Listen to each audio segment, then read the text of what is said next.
सुख के सब साथी, दुख में न कोई।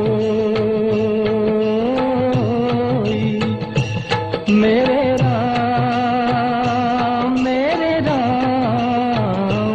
तेरा नाम एक साचा, दूजा न कोई।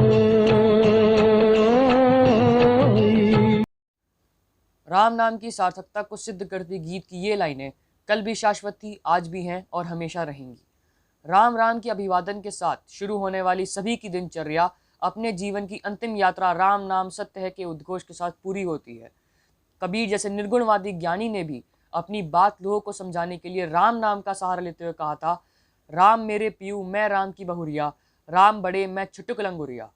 भारतीयों के आस्था के केंद्र बिंदु, भारत के जननायक भगवान राम के जन्म के उद्देश्य को प्रकट करते हुए गोस्वामी तुलसीदास ने कहा था कि जब जब होई धर्म की हानि, बाढ़ही असुर महाअभिमानी, तब तब धरी प्रभु मनुज शरीरा, हरहि सदा भव सज्जन पीरा।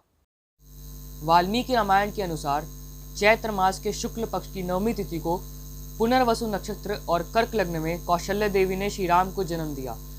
Institute of scientific research on Vedas ने अपनी रिपोर्ट में कहा है कि नासा के प्लानिटेरियम सॉफ्टवेयर पर उक्त ग्रहों की स्थिति का आकलन करने पर ज्ञात हुआ कि राम का जन्म 5114 ईसा पूर्व 10 जनवरी दोपहर 12:05 पर हुआ था।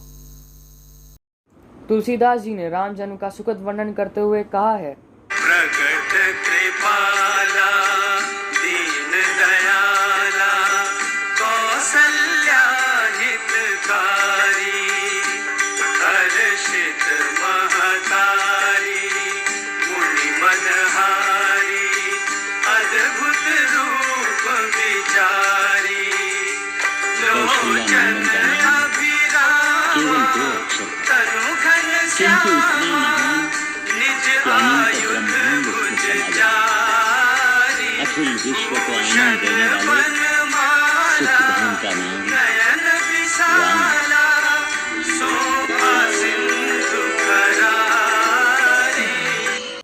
दशरथ नंदन राम राजकुमार थे, लेकिन उन्होंने सभी कार्य सामान्य जन की तरह किए थे।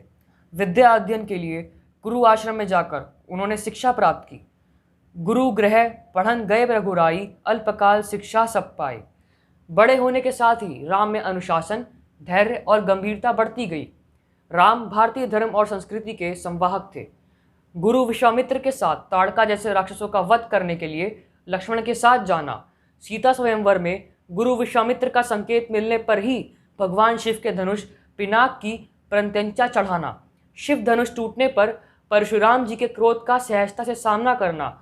परशुराम जब ये कहते हैं कि राम रमापति करदन लेहूं, खींचो चाप मिटे संदेहूं, अर्थात राम यह धनुष की चाप चढ़ाकर मेरी शंका का समाधान करो।